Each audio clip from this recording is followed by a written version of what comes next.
Right, let's have a look at Rifts. I played a game years ago, and the game was actually called Rifts. And one thing I liked about it was these events out in the world that happen randomly, seemingly, and anybody can join.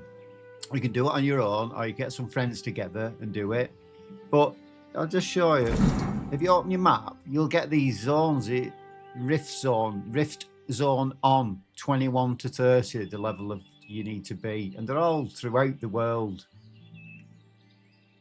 You just search your map, you'll find them, and you can just go and do them on your own, or get some people together and do them. I suppose the higher ones will probably need people to do them, but I just want to go through one and just show you what's involved and show you what the rewards are when you come out of them. They're useful for recipes.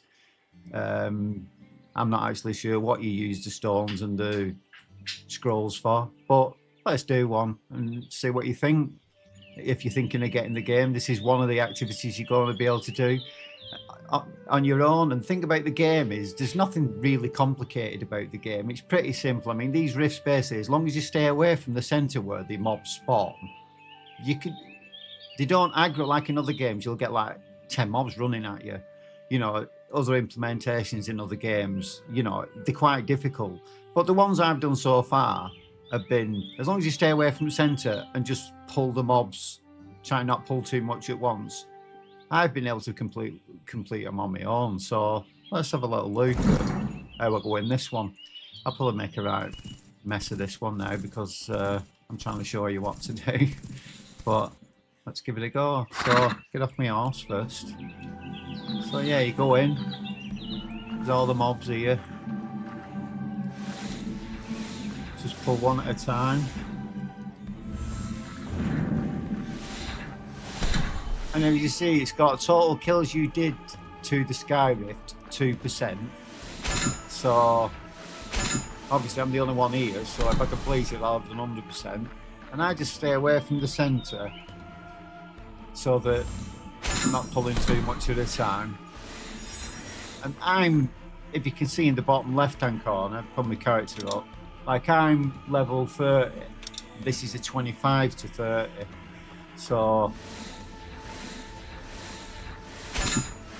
just go. But what I like about it's like if you play something like World of Warcraft or, you know, most of the big MMOs, you'll notice that a lot of the content you're forced to group up with other players. So if you've not got friends online, you're grouping up with like random people and you don't know them, and you know it can get a bit toxic, especially when you've got like the tank, healer, DPS dynamic, you know, where the tank has got to know all the mechanics, the healer's got to make sure he dispels certain things, heals, make sure everyone's healed, even though they might be studying something they're not supposed to be studying. You know, everyone blames the tank and healer, and I just think content like this, and even the dungeons I've done so far, basically to me it looks like you can join in a dungeon. I've done the dungeon I did at level 20, I did on my own. The final boss was a bit hard, but it's just you don't need to put that stress and responsibility onto individual players in the group and make them feel more stressed than, you know, just the DPS, like basically come in, damage mobs and kill things, and all the responsibilities left up to two individuals, which is the tank and healer. You know, and I just think, why can't it just creates toxicity where there doesn't need to be any. Why can't we just have games where you play whatever you want and everybody plays the character that they enjoy playing the most? See, I'm 38% now. Yeah, you play whatever you want, and basically you just fill the group up with players, not all.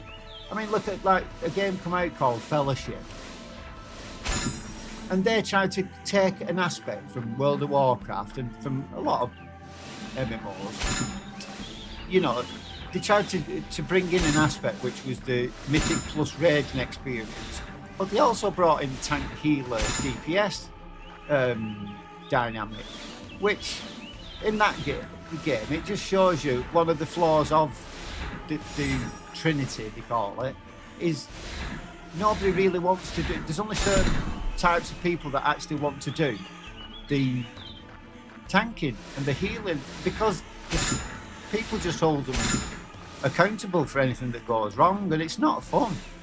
So obviously my character's called having fun, and that's all I want to do in a game. I want to come home from work or weekend when I enjoy myself, just chill out and enjoy myself in a game.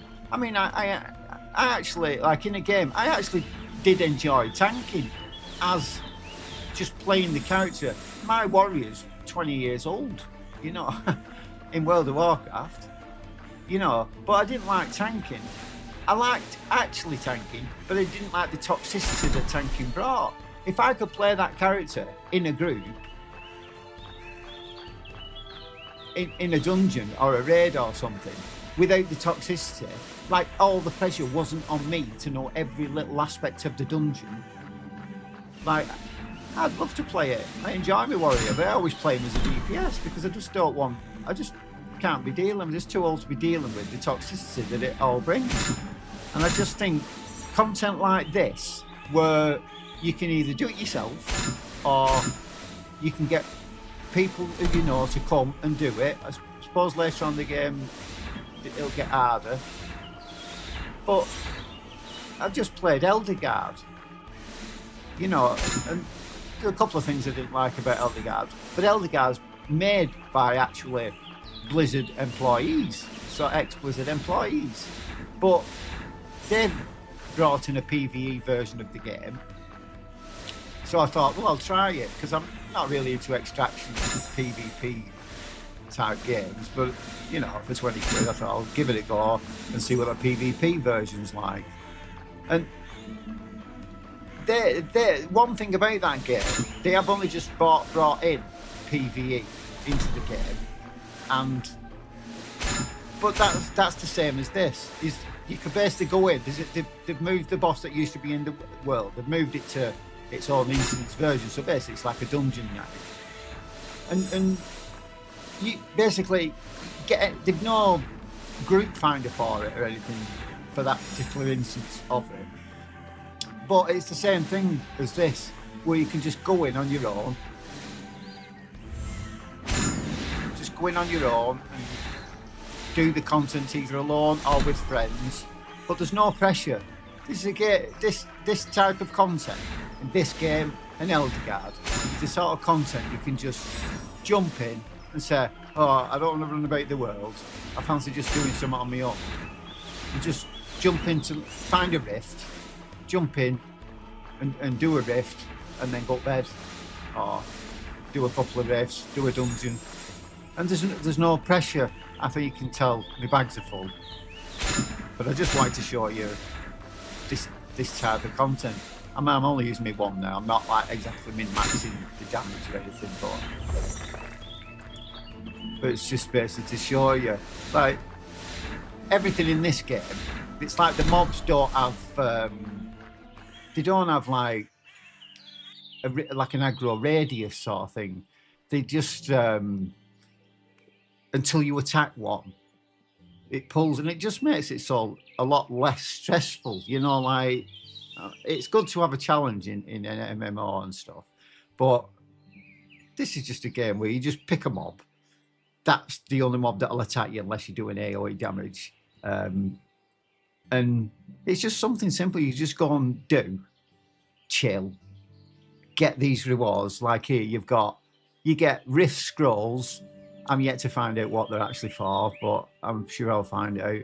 And then you get Rift Stones, which, you know, I've watched some videos. You use them for certain things in the game, but no, it's just an activity you can do on your own. Put it in my bag. I'll have to empty my bags in a bit. But yeah, just that's the basics of a rift. You open your map, you head to the area, chill, killing some mobs. It levels you up. It's just another way of just, you find one spot where you know there's going to be a load of mobs and just kill them to level up. So yeah, that's how simple a rift is in this game. Thanks for watching. Hope you enjoyed it. A little chat.